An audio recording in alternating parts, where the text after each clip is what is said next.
আসসালামু আলাইকুম রহমতুল্লাহি ওয়া বারাকাতুহু। হ্যালো এভরিওয়ান, সবাই কেমন আছেন? আশা করছি আপনারা অনেক বেশি ভালো আছেন। This is Himachal from Australia. So welcome back to my another new video. So আজকের এই ভিডিওতে মূলত আমি স্টেপ নাম্বার 6 নিয়ে কথা বলবো। সো এই স্টেপ নাম্বার 6 এ আমি কিছু ইনফরমেশন আপনাদেরকে দিতে যাচ্ছি, যে ইনফরমেশনগুলো অনেক বেশি গুরুত্বপূর্ণ অস্ট্রেলিয়াতে ভিসা অ্যাপ্লাই করার জন্য।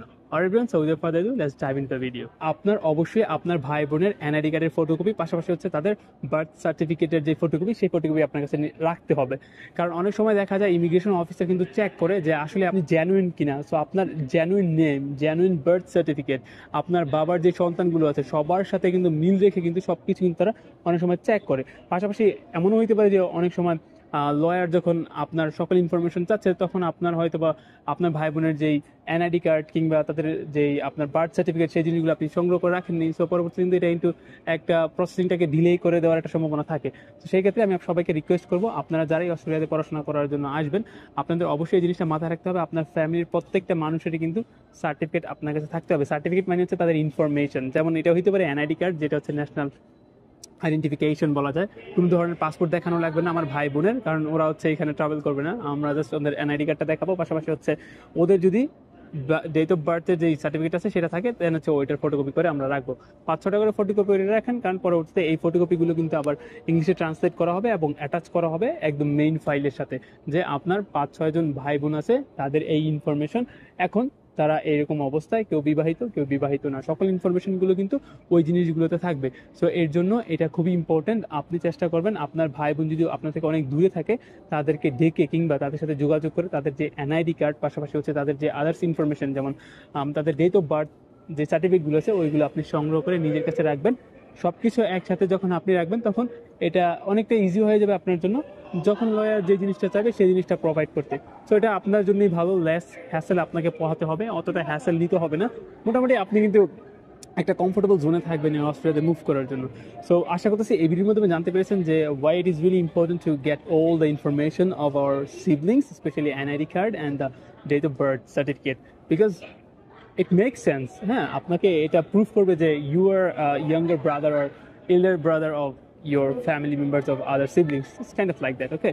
So এই জিনিসটা অবশ্যই মাথায় রাখবেন। অ্যান্ড আপনার যদি ভাই বোন মারা যায়, বা আপনার যদি ডকুমেন্টস না থাকে, কিংবা আপনার কাছে আপনাদের ডেট অফ বার্থের সার্টিফিকেট নাই, তাদের এনআইডি কার্ড নাই, কোনো কিছু নাই, বাট এগুলো বানানো হয়েছে, সেক্ষেত্রে আপনি চাইলে ইউনিয়ন পরিষদ কিংবা আপনি চাইলে যে ইলেকশন কমিশনের যে অফিস, সেই অফিসে ভিজিট করতে পারেন আপনার বাবাকে নিয়ে, অথবা আপনার ফ্যামিলি মেম্বার্স, আপনার প্যারেন্টসদের মধ্যে যে কোনো একজনকে নিয়ে প্রপার ইনফরমেশন নিয়ে যেতে পারেন। যদি আপনার ভাই বোন এই জীবিত না থাকে, আল্লাহ না করুক, হ্যাঁ, যদি জীবিত না থাকে, এই জিনিসটা আপনি করতে পারেন। অ্যাটলিস্ট তাদের ইনফরমেশনগুলো আপনার কাছে রাখা জরুরি when it comes to apply in Australia, কারণ সব ইনফরমেশন কিন্তু পরবর্তীতে যখন আপনি ভিসা লঞ্চ করতে যাবেন, তখন কিন্তু সাবমিট করতে হবে। তো এখন আপনি যখন আপনার ভাই বোনদের এনআইডি, পাশাপাশি হচ্ছে আপনি তাদের ডেট অফ বার্থের যে সার্টিফিকেটগুলো সংগ্রহ করবেন, তখন দেখা যাবে আপনার এক একজন ভাই বোন অনেক বড়, তাদের অনেক বাচ্চা কাচ্চা আছে, ওকে, কাইন্ড অফ, অ্যান্ড আপনারা সবাই একসাথেই থাকেন।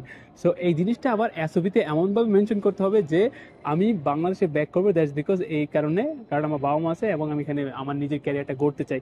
এমনভাবে মেনশন করতে হবে যেন এইটা ইমিগ্রেশন কখনোই বুঝতে না পারে যে আপনার যেই বেশিরভাগ ভাই বোন দেশে আছে, তারা তো ওইখানে আছে আপনার বাবা মাকে টেক কেয়ার করার জন্য, আপনি কেন দেশে যাবেন? ওইখানে হইতে পারে এরকম যে আপনি এখানে আসার পর আর দেশে ব্যাক নাও করতে পারেন।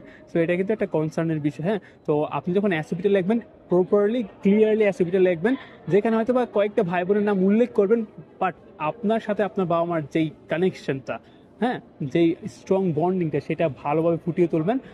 এটা একটা রিজন দিতে পারেন। অথবা আপনি আপনার দেশে যে ইন্ডাস্ট্রিয়াল যে গ্রোথটা, আপনি এখানে যে জবের যে সিকিউরিটিটা, ওইটা আপনি যে এনশিওর করতে পারবেন, ওই জিনিসগুলো অ্যাটলিস্ট কিছু একটা দেওয়া লাগবে না? তো এমনভাবে দিবেন যেন ইমিগ্রেশন বুঝতে পারে যে আপনি অস্ট্রেলিয়াতে আসার পর থাকবেন না এখানে সব সময়, আপনি এখান থেকে একটা ভালো সার্টিফিকেট অর্জন করে, ভালো গ্র্যাজুয়েশন কমপ্লিট করে দেন আপনি দেশে গিয়ে দেশকে সার্ভ করবেন, এরকম যেন ওরা বুঝতে পারে। আদারওয়াইজ কিন্তু ওইখানে একটা প্রবলেম হতে পারে, আপনার ভিসা কিন্তু রিজেক্ট হইতে পারে। কারণ আপনার যদি অনেক ভাই বোন থাকে, আপনি যদি বলেন যে আমার অনেক ভাই বোন আছে, আমরা সবাই একসাথে থাকি, সো সবাই বাবা মাকে অনেক টেক কেয়ার করে, আমি সবার ছোট, দেন ইমিগ্রেশন অফিসার বলবে তাহলে তোমার তো টেক কেয়ার বা তোমার তো ওই টেনশন নেওয়াই দরকার নেই, যেহেতু তোমার আদার্স ভাই বোনরা তোমার বাবা মাকে টেক কেয়ার করে।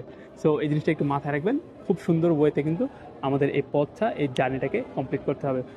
So that's all for today, and thank you very much for watching this video. এই প্লেলিস্টটা আপনি আপনার বন্ধু বান্ধবের কাছে শেয়ার করে দিবেন, যারা এসএসসিতে কিংবা জেএসসিতে পড়ে, তাদের জন্য মাথায় অ্যাটলিস্ট এই আইডিয়াটা থাকে যে হ্যাঁ, there is a way to study in Australia to build up my career in the future, and these are the actual documents that I really need to apply for Australia. So দেখা হচ্ছে নতুন একটা ভিডিওতে। Till then, take care, bye bye, and আসসালামু আলাইকুম ওয়া রাহমাতুল্লাহি ওয়া বারাকাতুহু।